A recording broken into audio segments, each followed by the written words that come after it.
Bom dia, gente. Tudo bem? Espero que vocês estejam todos bem, né? Que Deus continue nos abençoando. Hoje nós vamos fazer a nossa aula no roteiro, estamos entrando no módulo 5. E esse é o roteiro 1 do módulo 5, o primeiro roteiro.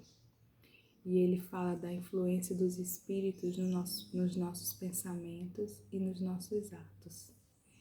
Nós vamos fazer essa aula com o livro dos Espíritos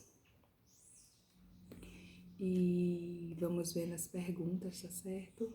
Eu lembro sempre que esses vídeos são vídeos caseiros para esse momento que estamos vivendo, tá certo? Então pode ter alguma interferência do meu filho, da rua, de alguma coisa, tá bem? Qualquer coisa eu vou parando o vídeo. Para nossa aula, nós vamos começar com uma pergunta que é muito conhecida no movimento espírita, porque ela é uma pergunta muito reveladora, né? E ela diz aqui: influem os espíritos em nossos pensamentos e em nossos atos? E os espíritos responderam a Kardec: muito mais do que imaginais. Influem a tal ponto que, de ordinário, são eles quem vos dirigem. Aqui na pergunta 456 e 457, ele pergunta se os espíritos podem ver o que nós pensamos.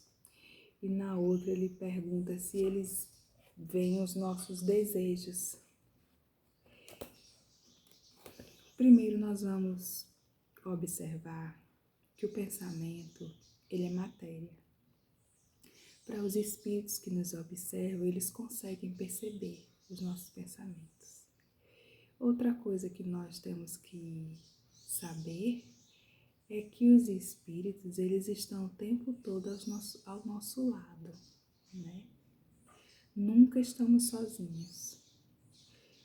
Para cada pessoa encarnada, existem 3 ou mais espíritos desencarnados. Agora eu acredito que mais, porque estão desencarnando muitas pessoas, né? Não sabemos ao certo. Então, nós estamos arrodeados desses espíritos que percebem os nossos pensamentos e nos influenciam.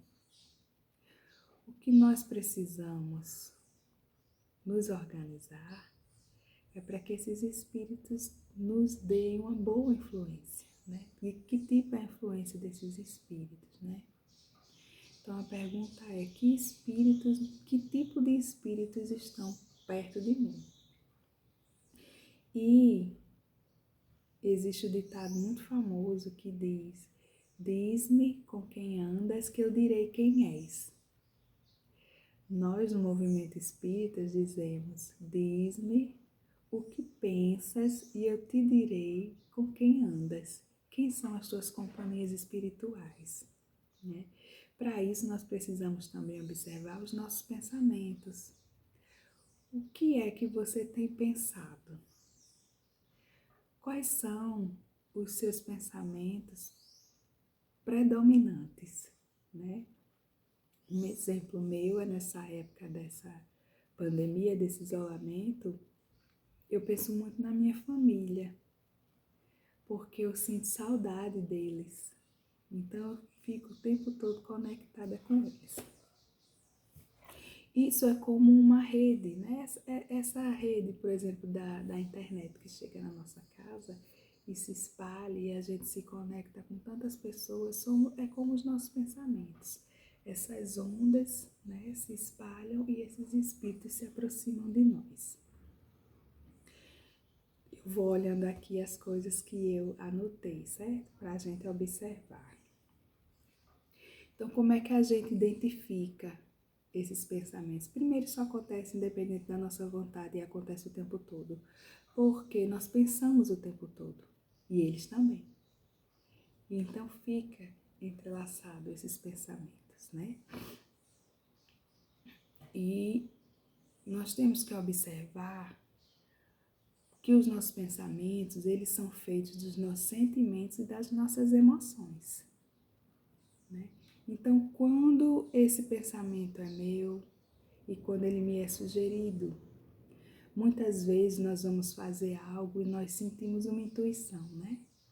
Dizendo quando é um espírito amigo, um mentor, né? O nosso anjo, ele pode dar conselho, não vá, não faça. Né? Muitas vezes nós fazemos o quê? O nosso pensamento geralmente é o que ocorre primeiro. E nós temos o impulso, e muitas vezes nós dizemos, eu vou fazer, eu quero fazer, não é isso? Muitas vezes nós fazemos, mesmo tendo a intuição, não faça isso.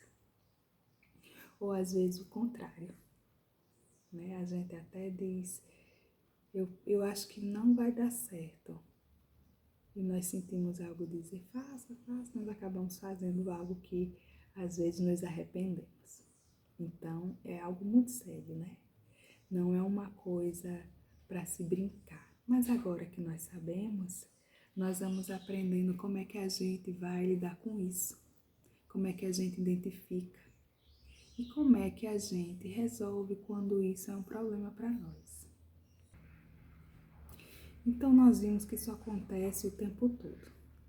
Então nós temos que ter cuidado e perguntar que tipo de espíritos estão me influenciando. Então, isso é uma questão de sintonia. Né? Nós percebemos que a sintonia é o que vai atrair a sua sintonia, são os seus pensamentos. Né? Que tipo de pensamentos são os seus? Quais são os seus desejos? E o que predomina? A partir disso, nós vamos identificar quais espíritos nós atraímos, né? Porque pela sintonia, pela afinidade, nós atraímos esses espíritos. E a sintonia, ela acontece, você tem um padrão de pensamento. Então, se a gente conseguisse manter sempre o padrão bom, pensar no bem, vibrar no bem, né? Se a gente conseguisse isso o tempo todo, mas nós não conseguimos isso o tempo todo. Tem dias que a gente não acorda bem, tem dias que a gente não está bem, né? Então a gente não consegue manter esse padrão. Quando o padrão cai de faixa, ele vai sintonizar com a faixa abaixo, né? E nessa sintonia, ele nos conecta a esses espíritos. Depois que estamos conectados, aí nós temos que resolver o problema. Né? Essa conexão acontece por afinidade de emoções, de sentimentos, né? Que nós mostramos através do nosso pensamento, tá certo? Então vamos ver aqui na pergunta 461, quando ele diz: como havemos de distinguir os pensamentos que nos são próprios dos que nos são sugeridos? Quando o pensamento vos é sugerido, tendes a impressão de que alguém vos fala. É aquilo que eu disse, né? A gente escuta como alguém dizendo, faça sim ou não, né? Como distinguir se um pensamento, essa aqui é 464, sugerido, procede de um bom espírito ou do mau espírito? Estudai o caso. Os bons espíritos só para o bem aconselham. Os bons espíritos só para o bem aconselham. Na doutrina espírita, nós aprendemos que nós temos responsabilidade sobre os nossos atos. Mesmo influenciados, a responsabilidade é nossa, porque a escolha é sempre nossa. Mesmo que um amigo me diga algo, me aconselhe algo, a escolha é minha e a responsabilidade também é minha. Outra coisa que nós aprendemos e que nós devemos ter consciência é que não é o pensamento que a mim me controla, que me controla. Não é o pensamento que me controla. Sou eu quem devo controlar meu pensamento. Por exemplo, se vem um pensamento ruim, de tristeza, você deve mudar o pensamento. Eu penso num sorvete de chocolate. Eu penso numa borboleta na flor. Você muda o pensamento para que isso consiga mudar. Salvo os casos que são de obsessões, que são espíritos que lhe encontraram, né? São espíritos que têm dívidas com você, alguma pendência, e eles lhe encontram. São espíritos que lhe encontram às vezes por amor, mas às vezes por ódio. Então, nesses casos de desobsessão, existe também essa influência que pode ser próxima, né? Às vezes o espírito está do seu lado e às vezes ele está distante. Ele lhe influencia mesmo à distância. Outro caso são os espíritos que vêm por alguma pessoa. As pessoas encomendam coisas aos espíritos, oferecem coisas aos espíritos, às vezes para que ele prejudique alguém. Então eles vêm com esse trabalho, com essa encomenda. E eles tentam nos influenciar também, né? Quando Kardec diz que na maioria do tempo eles nos dirigem, isso acontece, mas também, agora que nós sabemos, nós podemos evitar, certo? Então nós vamos ver agora como acontece e como a gente faz para evitar isso, para se livrar disso, tá certo? Eu vou parar o vídeo, vou fazer outro, porque senão ele fica muito grande e nós não conseguimos depois compartilhar.